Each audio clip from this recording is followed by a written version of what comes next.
Ok, salut à tous, c'est Capix, bienvenue sur le premier tutoriel de ma chaîne secondaire où je vais vous faire plein de tutos, notamment pour du modding. Donc le premier tuto sera comment améliorer Breath of the Wild sur émulateur. Donc quand je dis améliorer, c'est ajouter des petits cheats qui nous permettent notamment stamina à l'infini, rubis au max, etc. Aussi ajouter une caméra libre, améliorer la résolution, les FPS. Bref, il y en a plein.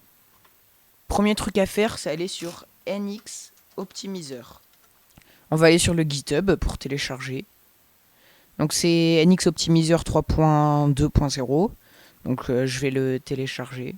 Donc voilà, il y a plein de jeux. Il y a notamment un DOTK qui est un peu plus complet, mais là je vais vous expliquer pour Breath of the Wild. Mais c'est pareil. Moi je suis sur Windows, donc c'est un .exe. Mais si vous êtes sur macOS, c'est... Bah, bref, prenez en fonction de votre OS. Voilà, donc moi ça se télécharge. C'est juste une application, donc on l'ouvre, ça ouvre le CMD. Voilà. Alors déjà, on va configurer les émulateurs et tout.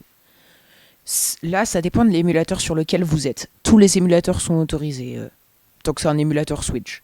Mais il y a deux types. La Ryujinx, bah, si vous êtes sur Ryujinx, je crois que c'est le seul de ce type.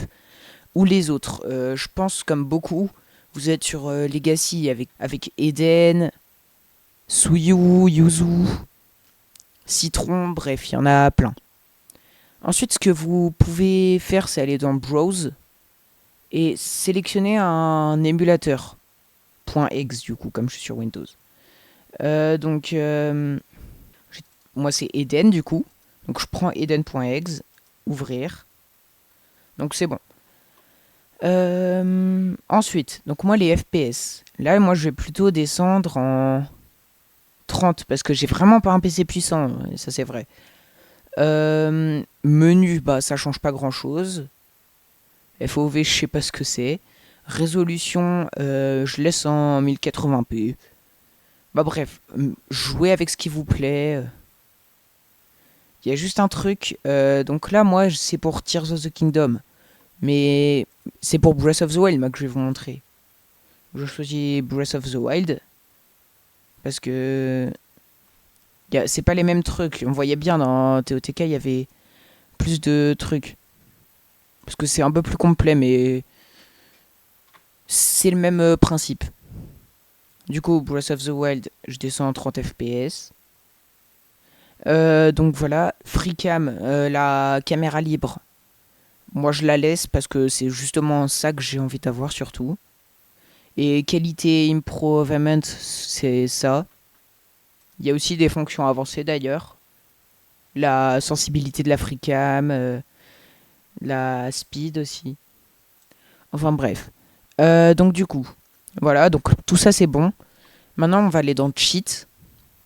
Moi j'ai envie d'avoir un max de rubis et stamina infini. Parce que je pense que ça peut être... comme ça je vais pouvoir me déplacer plus vite. Je vais faire Apply Cheat. Donc moi j'ai deux émulateurs. Je vais sélectionner Eden. Dans Manage, je vais aussi faire Apply, toujours sur Eden. Maintenant, à partir de là, je peux lancer Eden. Et je vérifie d'abord, donc clic droit, configurer le jeu. Ça dépend sur quel émulateur vous êtes. Moi, c'est comme ça. Donc, je vérifie bien, j'ai bien Ultracam. C'est la caméra libre. Cheat Manager Patch. Ça, c'est max de rubis et tout. Et l'optimiseur. Et aussi, bien sûr, il faut être en version 1.6. Voilà, donc je peux lancer le jeu maintenant. Donc ensuite, j'ai juste à faire continuer. Ma sauvegarde, j'étais au village des limites. Et donc là, déjà, on va voir. Normalement, voilà, j'ai le max de rubis. C'était pas comme ça de base, hein, bien sûr. Ah, et si vous vous demandez, j'ai pris une sauvegarde 100%, hein, j'ai pas 100% de jeu. Hein. Donc du coup, c'était pas comme ça de base, j'en avais je sais plus combien. Voilà, et ensuite c'est aussi l'endurance à vérifier. Donc je vais à fond et puis on voit ça reste toujours au max. Donc voilà. Et maintenant la caméra libre. Alors ça vous permet d'explorer la terre et sous la terre. Donc déjà faut ouvrir la caméra libre, donc faut faire ZL plus siffler, donc la croix directionnelle en bas. Donc à partir de là je peux toujours me déplacer. Et bah je peux faire un peu tout. On va voir surtout les fondamentaux. Bah je vais essayer de vous expliquer le plus clairement possible. Là j'ai envie de prendre un truc de Link ici. Donc j'ai juste à faire siffler, donc flèche vers le bas. Et à partir de là, c'est plus la caméra que je bouge avec le joystick de gauche, mais Link. Donc comme ça, je peux faire des plans pour des documentaires et tout, ça peut être super stylé. Par contre, je peux quand même bouger le joystick droit pour le point de vue. Ensuite, pour repasser en caméra libre, bah, c'est siffler. Et d'autres commandes, par exemple. Y si je veux la rotation et A dans l'autre sens. Moins et plus, c'est pour la météo et le climat. On peut vraiment mettre plein de trucs. Donc voilà. Aussi, ce que je peux faire, c'est téléporter Link là où est la caméra. Par exemple, moi, je veux le téléporter là. Donc j'ai juste à faire ZR plus siffler.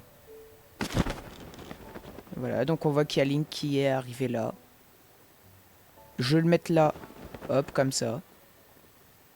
Bref, ça peut être pratique pour explorer et tout. Voilà. Si vous faites flèche vers le bas, donc siffler, plus Y ou A, ça va vous permettre de zoomer et dézoomer. Pour tout reset, par exemple, là, imaginons que je suis comme ça, je fais stick de gauche, j'appuie sur le stick. Et enfin, pour ajuster la vitesse de la caméra quand je bouge, j'ai juste à faire la flèche sur le côté. Donc on voit que ça va un peu plus vite. Puis là, je ralentis, j'accélère. Enfin bref. Donc bah voilà, je pense que j'ai tout dit. Si vous avez des questions, n'hésitez surtout pas.